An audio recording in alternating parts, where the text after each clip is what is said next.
الله أكبر كبيرا والحمد لله كثيرا وسبحان الله بكرة وأصيلا لا إله إلا الله لا شريك له له الملك والحمد يمين وعلى كل شيء قدير ولا حول ولا قوة إلا بالله العلي العظيم استغفر الله العظيم اللهم صل وسلم على سيدنا محمد في الأولين وصل وسلم على سيدنا ونبي الآخرين وصل وسلم رضي الله وتعالى عن سائر أصحاب رسول الله أجمعين.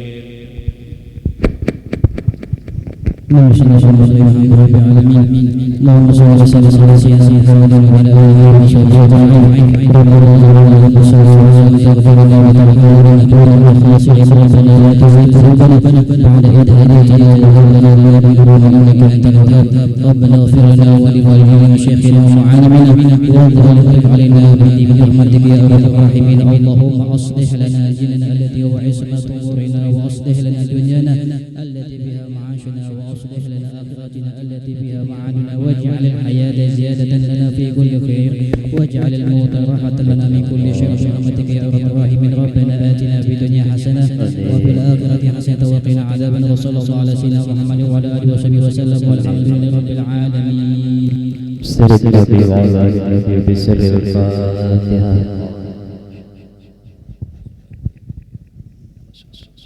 صراط الذين أنعمت عليهم غير المغضوب عليهم ولا الضالين.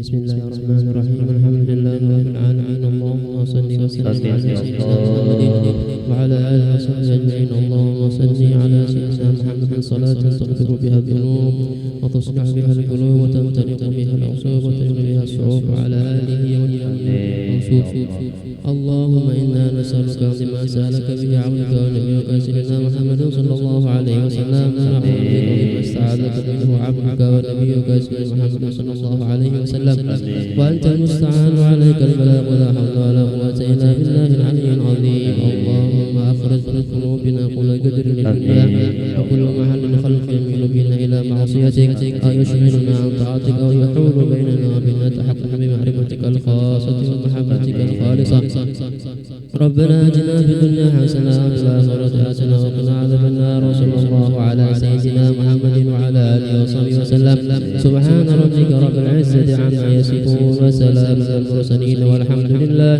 رب العالمين. رب لي ولولي ورحمه كبر مسيرا رب لي ولولي ورحمه كبر مسيرا رب لي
سلام عليك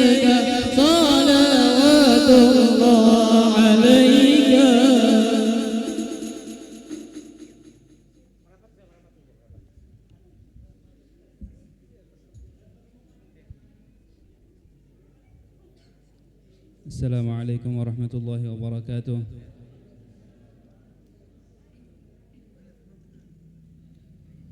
Alhamdulillahi rabbil alamin wa bihi nasta'in ala umuri dunya waddin.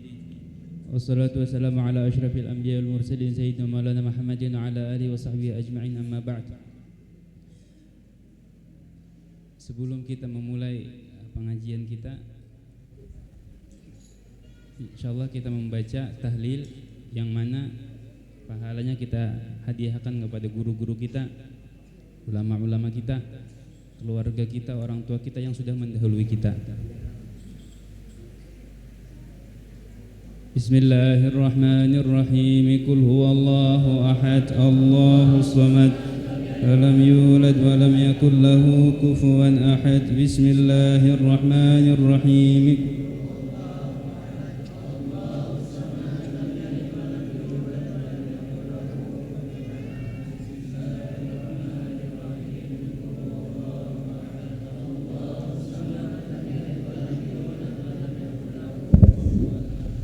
لا إله إلا الله والله أكبر. بسم الله الرحمن الرحيم. قل أعوذ برب الفلق من شر ما خلق ومن شر غاسق إذا وقب ومن شر النفاثات في العقد ومن شر حاسد إذا حسد. لا إله إلا الله والله أكبر. بسم الله الرحمن الرحيم. قل أعوذ برب الناس ملك الناس إله الناس من شر الوسواس الخناس الذي يوسوس في صدور الناس من الجنة والناس. أفضل الذكر فاعلم أنه لا إله إلا الله، لا إله إلا الله، إلا الله، لا إله إلا الله، لا إله إلا الله، لا إله إلا الله، لا إله إلا الله، إلا الله، لا إله إلا الله، لا إله إلا الله، لا إله إلا الله، لا إله إلا الله، إلا الله، لا إله إلا الله، لا إله إلا الله، لا إله إلا الله، لا إله إلا الله، لا إله إلا الله. سيدنا محمد رسول الله. سبحان الله وبحمده، سبحان الله وبحمده، سبحان الله وبحمده، سبحان الله وبحمده، سبحان الله وبحمده، سبحان الله وبحمده، سبحان الله وبحمده، سبحان الله وبحمده، سبحان الله وبحمده، سبحان الله العظيم. سبحان الله بحمده، سبحان الله العلي العظيم. اللهم صل على حبيبك سيدنا محمد، اللهم صل عليه وسلم. اللهم صل على حبيبك سيدنا محمد وعلى آله وصحبه وبارك وسلم أجمعين. صل على حبيبك سيدنا محمد. بسم الله الرحمن الرحيم. الحمد لله رب العالمين. اللهم صل وسلم على سيدنا محمد وعلى آله وصحبه أجمعين. اللهم اجعل وأوصل ثواب ما قرأنا من القرآن العظيم وما هللنا من قول لا إله إلا الله وما سبحنا من سبحان الله بحمده سبحان الله العظيم وما صلينا على نبيك وسيدنا محمد صلى الله عليه وسلم في هذا المجلس هدية واصلة ورحمة ناجلة وبركة شاملة وصدقة متقبلة. نوديها ونقدم ذلك الحضرة سيدنا رسول الله محمد بن عبد الله وسائر الأنبياء والمرسلين، ثم إلى أرواح آبائي وإخوانه من الأنبياء والمرسلين ولكل منهم والصحابة أجمعين، ثم إلى روح الإمام المهاجر إلى الله أحمد بن عيسى وأصولهم وفروعهم، ثم إلى روح الإمام الأستاذ الأعظم الفهي المقدمة بن علي بعلوي وأصولهم وفروعهم، ثم إلى روح الإمام الشيخ عبد الرحمن بن محمد السقاف وأصوله وفروعهم، ثم إلى روح الإمام الفخر الوجود شيخ أبي بكر بن سالم وأصولهم وفروعهم، ثم إلى روح الإمام الحبيب محمد بن سالم بن حفيظ وأصولهم وفروعهم، ثم إلى روح شيخنا ما شيخ هدي البلدة شيخ محمد الرشيد بن عبد الله البنجري، شيخ سيد بن عبد الغني وجد بن عبد الله، وإلى روح سلحة بنت كرني. وأموات الحاضرين خاصة وأموات المسلمين عامة. اللهم اجعله فداء له من النار وسترا له من النار ونجاة له من النار وحجبا له من النار. اللهم اغفر لهم وارحمهم ووالدينا ووالديكم وجميع المسلمين برحمتك يا أرحم الراحمين. وصلى الله على سيدنا محمد النبي الأمي وعلى آله وصحبه وسلم. الحمد لله رب العالمين. Jadi alhamdulillah malam ini kita kedatangan tamu mulia, guru kami Sayyidil Habib Fadilatul Habib Muhdar bin Ali Al-Idrus dari kota Syihir, dan juga mungkin ada habaib yang kada bisa ulun sebut satu persatu namanya, wabil khusus kepada dangsanak ulun yang baru datang dari Tarim, wabil khusus Ustadz Yasir Siddiq dari Anjir Serapat, dan sepupu Sidin Al-Ustadz Salihin Irham dari Anjir Juang, kawan seperjuangan waktu menuntut ilmu di kota Tarim. Alhamdulillah bisa berhadir malam ini bersama kita. Jadi sebagaimana tadi ulun minta pendapat Habib, jadi ulun kita baca kitab yang insya Allah nanti yang membaca Ustadz Yasir dan Ustadz Salihin, jadi yang mensyarahkan Habib tamu kita. Jadi sama-sama kita dengarkan nasihat Sidin, ceramah Sidin, kita buka hati kita, mudah-mudahan bisa bermanfaat gasan kita apa yang Sidin sampaikan. Mudah-mudahan jadi keberkahan gasan kita berataan, mudah-mudahan kita kawa ma'amalakan. Fa'alaihi ma falyatafaddal mashkura.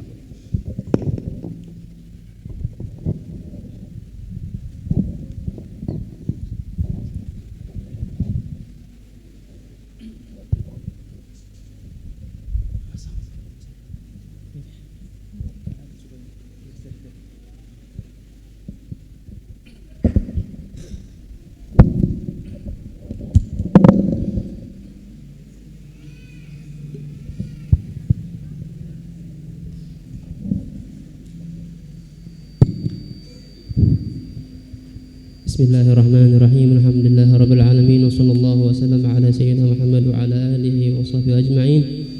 Min kitab Risalatul Mu'amanah wal Mudaharah wal Muazarah, karangan Al-Imam Syekh Al-Islam Qutbil Da'wah Al-Habib Abdullah bin Ali Al-Haddad rahimahullahu ta'ala wa nafa'ana bihi. Beliau berkata dalam kitab beliau sampai pada perkataan beliau, fa inna sirraka an takuna 'ala al-huda fa in sarraka an takuna 'ala al-huda salikan lil mahajjati al-bayda'i allati la 'iwaja fiha wala amatan fa'arid jami'a niyyatika wa akhlaqika wa a'malika wa aqwalika 'ala kitabi wa sunnah. Di sini beliau mengatakan kepada kita bahwasanya jikalau engkau menghendaki atau senang dengan hidayah oleh Allah Subhanahu wa taala, kita hendak mendapat hidayah dari Allah Subhanahu wa taala, hendak berjalan di jalan yang suci, di jalan yang benar, yang tidak ada simpang siurnya, yang jujur, yang lurus.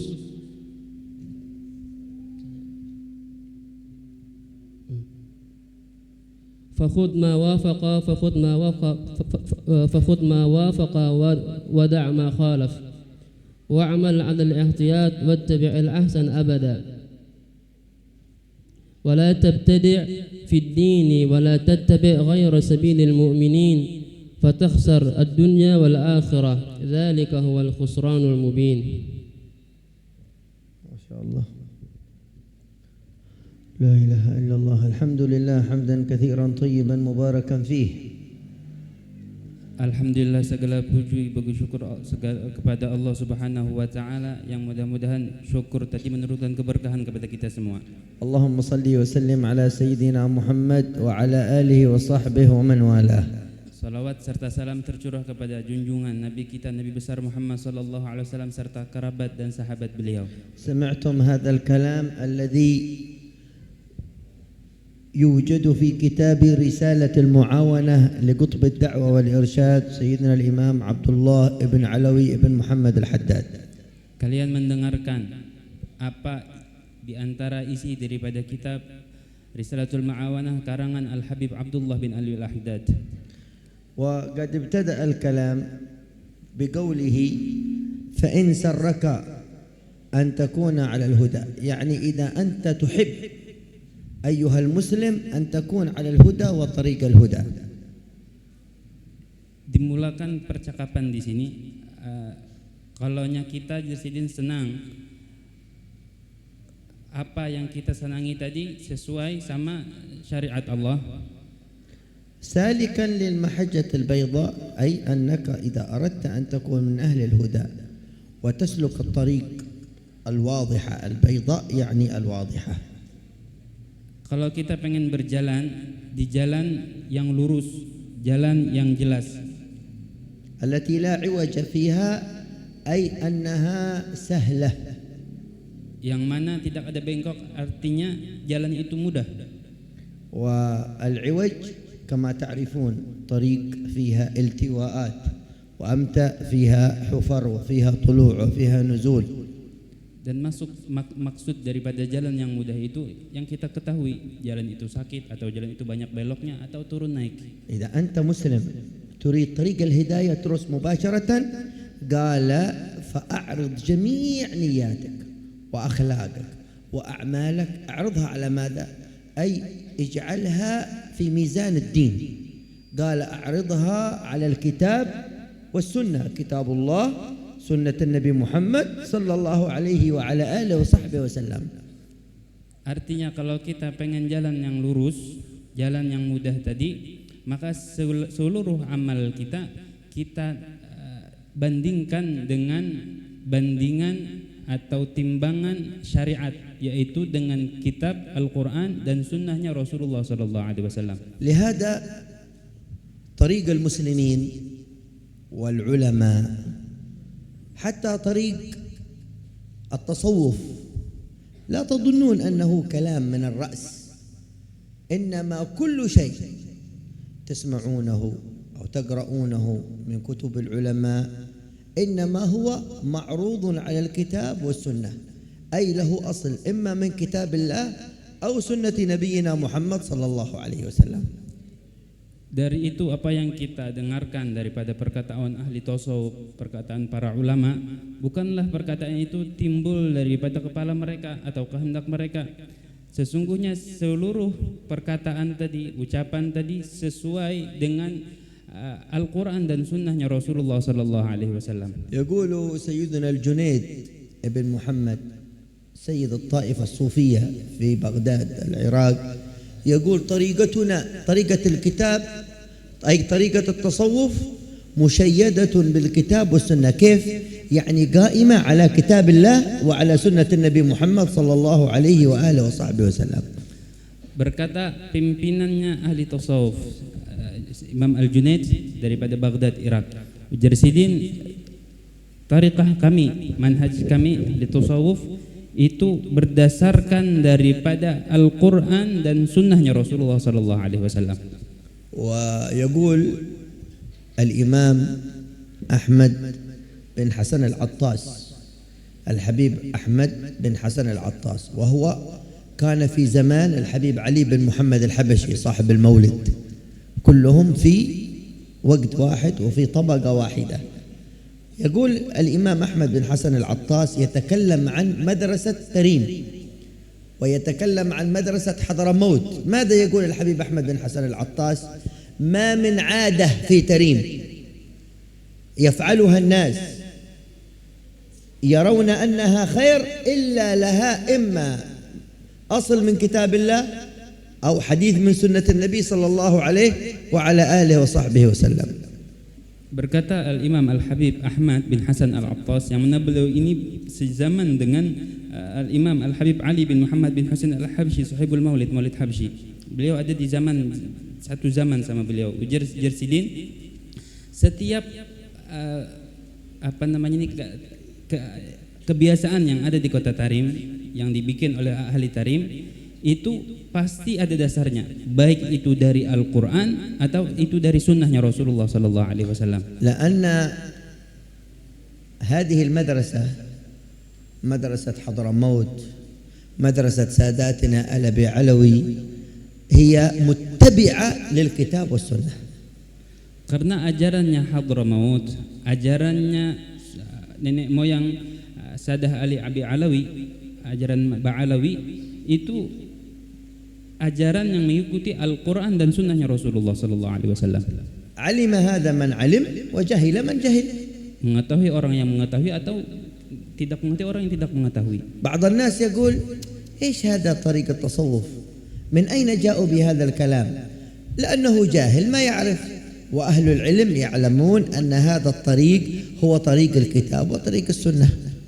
Sebagian orang mengkritik, mengomen, jarnya dari mana bahannya itu ahli tasawuf, dari mana mereka asalnya? Karena dia tidak tahu. Sesungguhnya orang yang tahu tidak bakal mengkritik. طيب إذن نريد أن نعلم هل ما نعمله عملا صالح أو ليس عملا صالح. Baik, kita hendak tahu apa yang kita kerjakan, apa yang kita amalkan, apakah itu benar atau kada benar. نعرضه على القرآن. Ayo kita hamparkan, kita lihat dengan Al-Quran. هل يقبله القرآن؟ Apakah Al-Quran menerima? مثال مثلا Contohnya المولد، seperti bacaan maulid. هل يقبله القرآن؟ Apakah Al-Quran menerima? هل تقبله السنة؟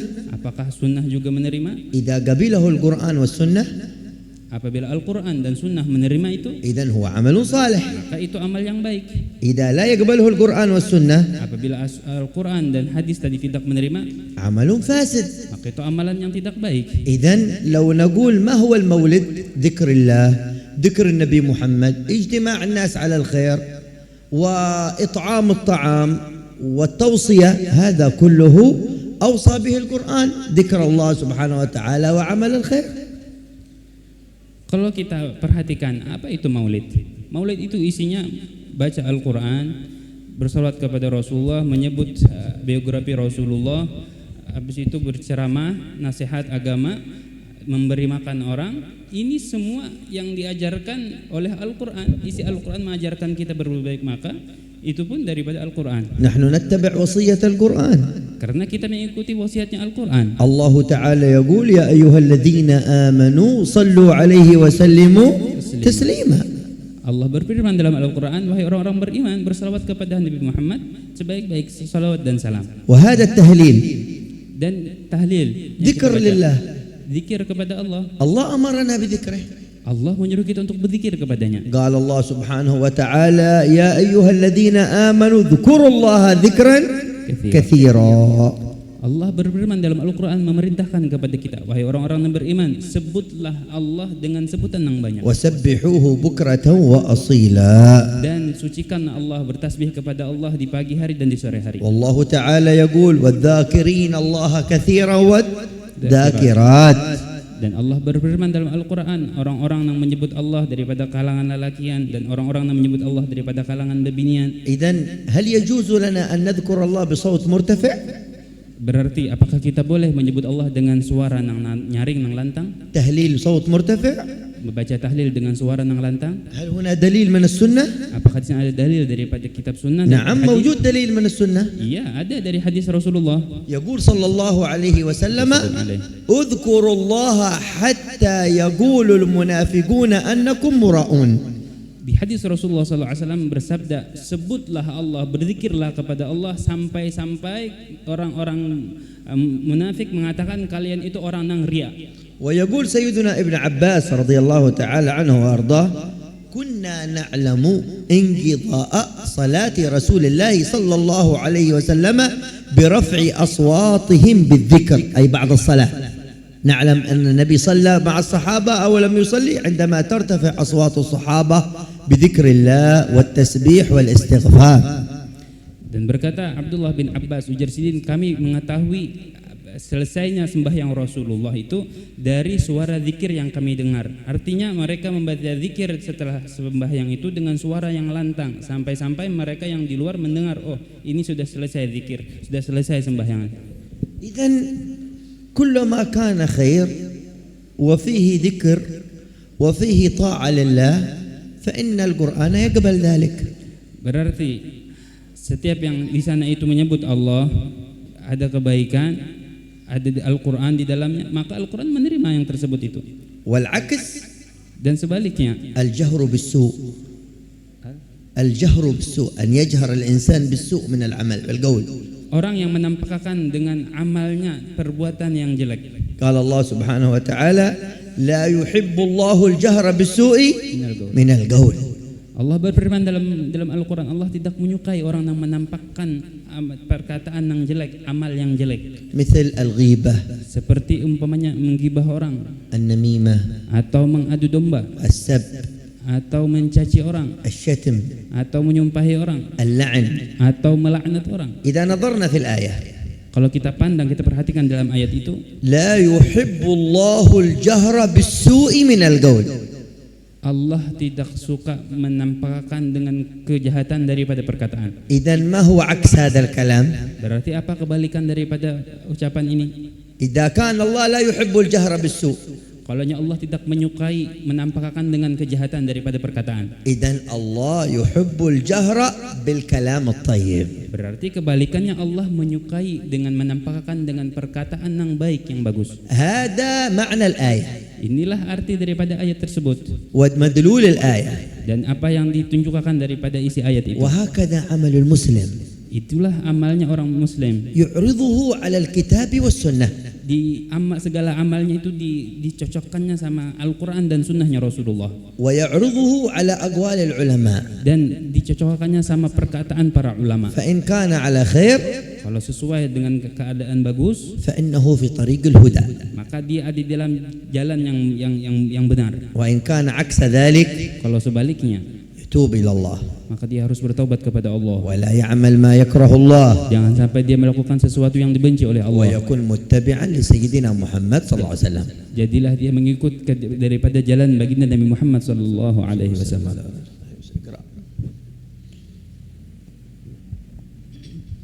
Bismillahirrahmanirrahim.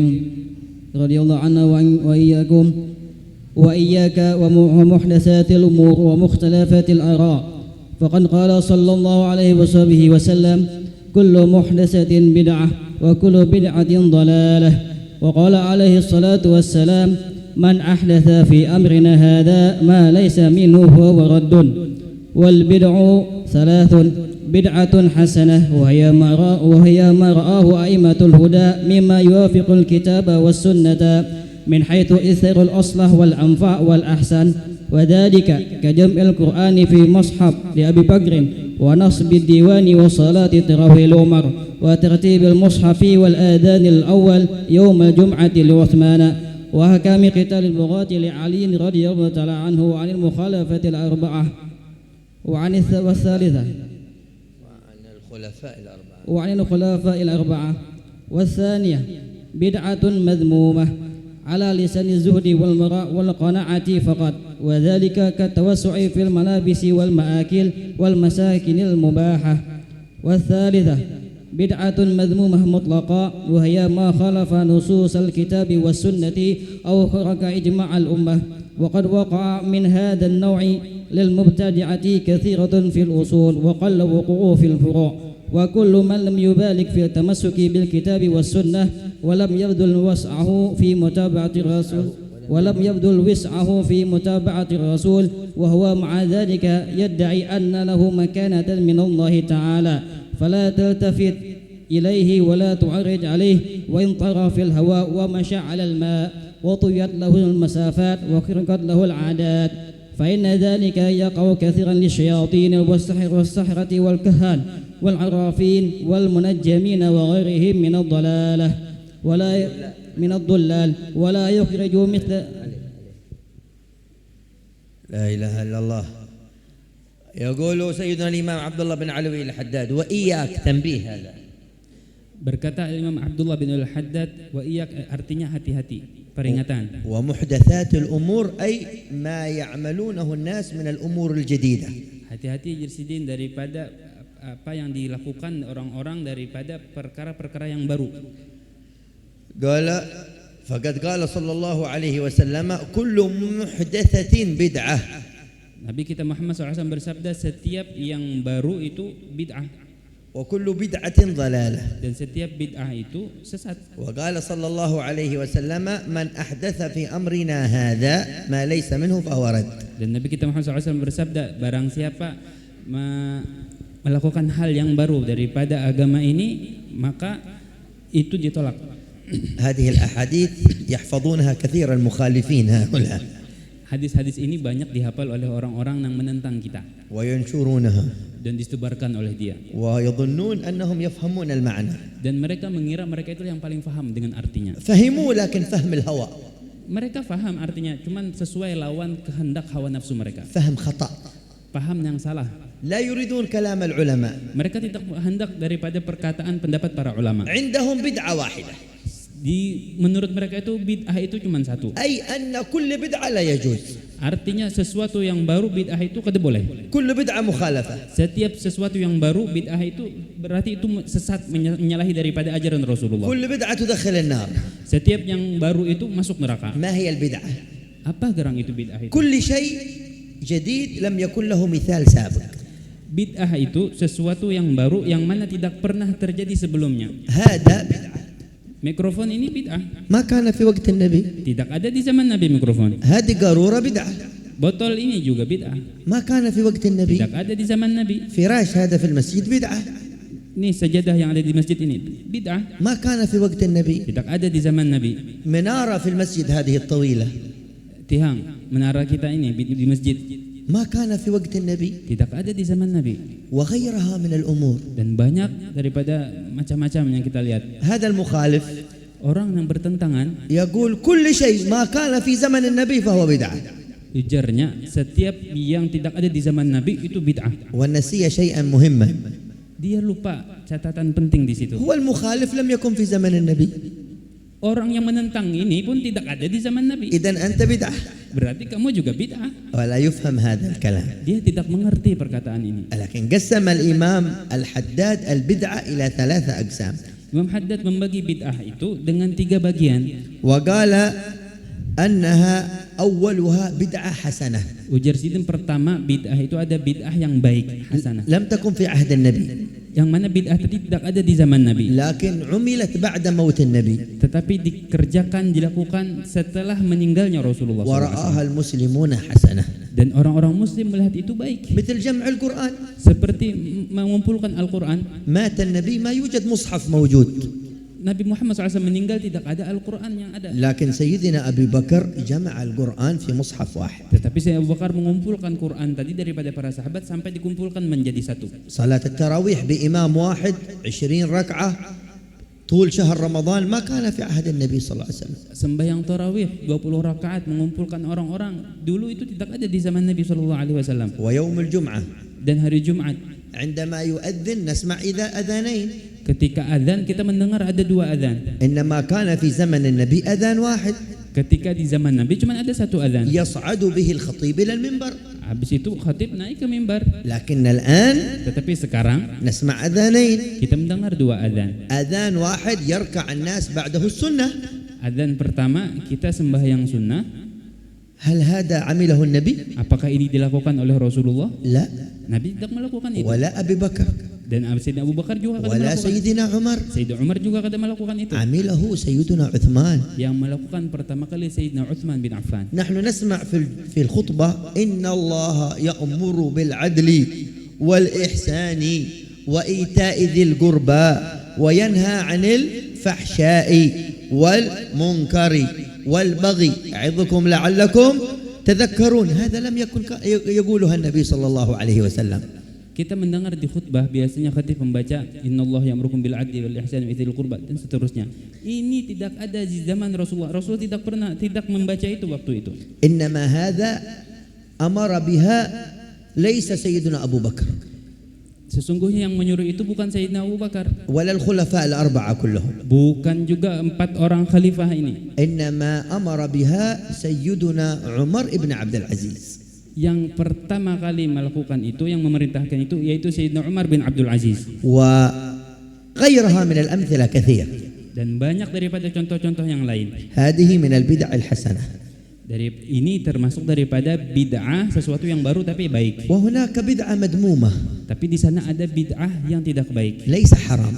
tetapi bukan haram. هذه مثل التوسع في البيوت، التوسع في الثياب، ما كان على عهد النبي صلى الله عليه وسلم. Ini seperti bid'ah yang tercela ini seperti orang itu yang bermegah-megah, berluas-luasan di dalam membangun rumah, di dalam berpakaiannya. Ini tidak ada di zaman Rasulullah. من باب الزهد فقط. Di zaman Rasulullah itu cuma ada zuhud terhadap dunia. وهناك بدعة مذمومة لا يجوز لأحد أن يفعلها أبدا، مأثوم والعياذ بالله. Nah, yang ketiga ini yaitu bid'ah yang sangat tercela, haram hukumnya, tidak boleh orang melakukannya. وهي ما خالفت كتاب الله أو سنة النبي محمد صلى الله عليه وسلم. Orang yang melakukan ini berdosa yaitu apabila bid'ah tadi tidak sesuai dengan Al-Quran dan hadis Rasulullah sallallahu alaihi wasallam. وهكذا جاءوا بعض الأحيان هؤلاء من يظنون أنفسهم أنهم من أهل العلم أو كذا، وقعوا في البدع والمخالفات، ووقعوا في السحر، وقعوا في مخالفة الشريعة، وظن الناس أنهم من الأولياء وأنهم من الصالحين، وإنما ذلك من الأمور المحرمة الذي يعملونها. Dan datang banyak daripada orang-orang yang mungkin mereka itu mengira mereka itu di sihir, di umur-umur yang mungkin menyalahi adat, dan mereka itu mengira mereka itu sudah orang yang faham dengan ajaran Rasulullah, tetapi sebenarnya mereka itulah yang melakukan bid'ah yang madmumah tadi, bid'ah yang diharamkan tadi. لا تلتفت. Jangan kita mencari, jangan kita memandang mereka. ولو رأيت هذا الإنسان يطير في الهواء Jangan kita kagumi mereka sekalipun dia terbang di atas langit. يمكن يكون ساحر. Mungkin dia itu penyihir, dukun.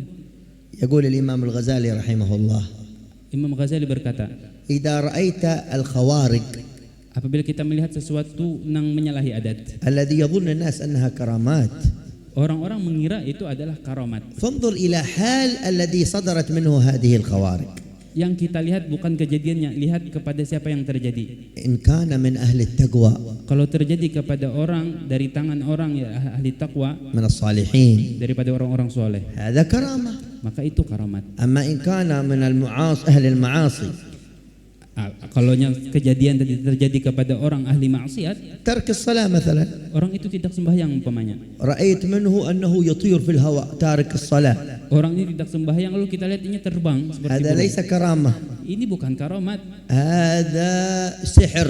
maka itu bisa jadi sihir. لا يمكن للعاصي أن تأتي إليه الكرامة. Tidak mungkin orang yang bermaksiat itu ada kemuliaan, ada karamat, tidak mungkin. بعض الصالحين قيل له: فلان بن فلان هذا يطير في الهواء. قال: كيف حاله؟ قالوا: هو ليس على استقامة. قال: إن طار في الهواء فالطائر كذلك يطير في الهواء، طائر صغير يطير في الهواء ومثل الطائر. إذن Ada orang datang kepada orang soleh, ujarnya itu orang terbang di langit. Jadi jar orang soleh itu keadaannya kayak apa? Kebiasaan orang itu kayak apa? Ujarnya kada sembahyang atau ahli maksiat. Ujarnya biasa aja orang soleh itu. Burung pun terbang, burung aja terbang, biasa aja. ثم قيل له: فلان بن فلان يمشي على الماء. Lalu jar orang itu ada orang yang bisa berjalan di atas banyu, لا يغرق. kada tenggelam. قال: والخشبة تطوف على الماء كذلك. Ujar sidin, papan pun kayu pun berjalan juga di atas banyu. إن كان من أهل المعصية فهو في الخشبة سواء. Amunnya inya tuh orang ahli maksiat tadi, maka inya lawan kayu itu sama aja, kayak kayu juga. إذا نرجع إلى كلامنا الأول. Maka kita kembali kepada perkataan kita pertama. نعرض الأفعال والأقوال على الكتاب وعلى السنة. Kita sesuaikan seluruh pekerjaan kita, amal kita, sesuaikah lawan Al-Quran dan sunnahnya Rasulullah. من كان منضبط بكتاب الله Amun sesuai lawan Al-Quran وسنة النبي محمد dan sunnahnya Rasulullah, فهو على الهدى. maka dia ada dalam keadaan yang benar, dalam keadaan dalam petunjuknya. ومن خالف Dan orang yang menyalahi itu, فهو مع الشياطين maka dia bersama setan-setan, ومع الفاسقين bersama orang-orang fasik, ومع العاصين. bersama orang-orang ahli لا maksiat. نهتم بهم. Kita tidak peduli dengan mereka. فالحمد لله مثل هذا الكتاب ينبهنا وإياكم على هذه التنبيهات العجيبة، فنسأل الله سبحانه وتعالى أن يرزقنا وإياكم العمل بما سمعنا. Maka alhamdulillah, segala puji syukur kepada Allah, kitab ini memadahkan kepada kita, memberikan peringatan kepada kita dengan apa-apa tadi yang kita dengarkan. Mudah-mudahan kita bisa mengamalkan berataan. وذكر هنا قال يذكر قصة عن أبي يزيد البسطامي رحمه الله. Di sini beliau menceritakan tentang cerita yang terjadi kepada Syekh Abu Yazid Al-Bustami, Al-Imam. اسمع هذه القصة Dengarkan benar-benar cerita ini حتى تعرف مقام الأولياء sehingga kita tahu kedudukan walinya Allah. وكيف يعظمون الدين. Bagaimana wali-wali Allah tadi mengagungkan, memuliakan agama Allah. سيدنا أبو يزيد ذكروا له أن فلان ولي. Ketika itu Al-Imam Abu Yazid ini disebutkan kepada beliau bahwasanya seseorang itu adalah wali Allah. فقال نزوره إن شاء الله. Jadi jadi ayo kita ziarah kepadanya. مثل أنتم الآن تزورون الأولياء. Seperti kita kadang-kadang kita menziarahi wali-wali Allah لقصد البركة. karena kita mengambil keberkahan. فانتظر سيدنا أبو يزيد البسطامي هذا الصالح الرجل الذي قيل له أنه ولي انتظره في المسجد. Jadi waktu Sidin pergi berziarah sama orang-orang tadi yang dikatakan orang itu adalah wali, beliau datang hendak berziarah, beliau menunggu di masjid. وكان يرى هذا الرجل في المسجد. Dan beliau melihat orang itu di masjid. فلما رأى هذا الرجل أبو يزيد البسطامي رأى هذا الرجل خرج من المسجد. Ketika itu Al-Imam Abu Yazid ini melihat orang ini keluar daripada masjid. أخرج النخامة من فمه هذا الرجل. Seseorang itu yang dikatakan wali tadi beludah, bahasa kita berdahak. النخامة ليست نجسة. Dahak itu kada najis, لكن تعتبر من القاذورات. tetapi dianggap itu sesuatu yang kotor. هذا الرجل وضع هذه النخامة على جدار المسجid من الخارج. Orang tadi habis keluar ke masjid tadi berdahak, bukan dibuangnya ke lantai ke tanah, tetapi dibuangnya ke tembok masjid, tapi yang di luar. لما رآه أبو يزيد البسطامي يفعل هذا Ketika Al-Imam Abu Yazid melihat orang itu melakukan itu, رجع. Sidin kembali. لم يكلم هذا الرجل. Kada jadi hendak memandiri orang itu. قال له بعض الناس لماذا لا تذهب إليه هذا من الصالحين. Jadi jar orang imam, kenapa pian kada jadi hendak berpandirinya, ini itu orang-orang soleh daripada orang-orang wali. قال هذا ليس ولي. Ujar Sidin, itu lain wali. الولي عنده أسرار الله. Wali itu mempunyai sir-sir yang berhubungan lawan Allah. وهذا لا يحترم الدين. Orang itu tidak memuliakan agama. لا يحترم المسجد. Orang itu tidak memuliakan masjid. فمن لم يحترم ويرعى حق الشريعة لا يمكن أن يأتي إليه السر. Orang yang tidak menghormati, tidak memuliakan syariat Allah, tidak mungkin datang daripadanya itu kewalian. إذا رأيت الإنسان الذي يدعي الصلاح. Apabila kita melihat orang yang inya mengaku orang itu daripada orang-orang yang baik, يفعل مخالفة للشريعة. mengaku orang-orang yang soleh, tapi dia berbuat maksiat yang menyalahi syariat لا Allah. يتأدب في المسجد. Tidak ada adabnya ketika dia masuk masjid. يضيع وقت الصلاة. Bahkan dia menunda atau bahkan melalaikan waktu sembahyang. هذا لا تحرص عليه. Ini jangan kita pedulikan orang ini. هذا ليس من الصالحين. Ini bukan orang-orang yang daripada orang-orang soleh. وليس من الأولياء. Bukan juga daripada wali-wali Allah. فالله يربطنا وإياكم بالشريعة. Mudah-mudahan Allah mengikat kita seberataan dengan syariatnya Allah. ويجعلنا من أهل الأدب في الشريعة. Mudah-mudahan Allah jadikan kita daripada orang-orang yang beradab daripada syariat menjalankan syariat والتأدب Allah. مع الأولياء والصالحين. Dan mudah-mudahan Allah memberikan adab kepada kita daripada beradab dengan orang-orang soleh. وينفعنا بما سمعنا. Mudah-mudahan Allah memberikan manfaat daripada apa yang telah kita dengarkan. وأن يعلمنا ما جهلنا. Dan mudah-mudahan Allah mengajarkan kita, memberikan ilmu kepada kita apa yang telah kita tidak ketahui. وأن يذكرنا من العلم ما نسينا. Dan mudah-mudahan Allah mengingatkan kita terhadap ilmu apa yang sudah kita lupakan. آمين اللهم آمين آمين اللهم آمين اللهم آمين اللهم آمين. ربنا آتنا في الدنيا حسنة وفي الآخرة حسنة وقنا عذاب النار. واغفر اللهم لآبائنا وأمهاتنا وقراباتنا ومن أحاطت به شفقة قلوبنا. ثم الفاتحة إلى روح سيدنا الإمام عبد الله بن علوي الحداد صاحب كتاب رسالة المعاونة، والحبيب علي بن محمد الحبشي صاحب المولد، وأولياء الله في غامض علم الله، والدينا والديكم وأمواتنا وأمواتكم وأموات المسلمين أجمعين. اللهم اغفر لهم وارحمهم واسكنهم الجنة واجعل لهم العذاب وقاية وجنة.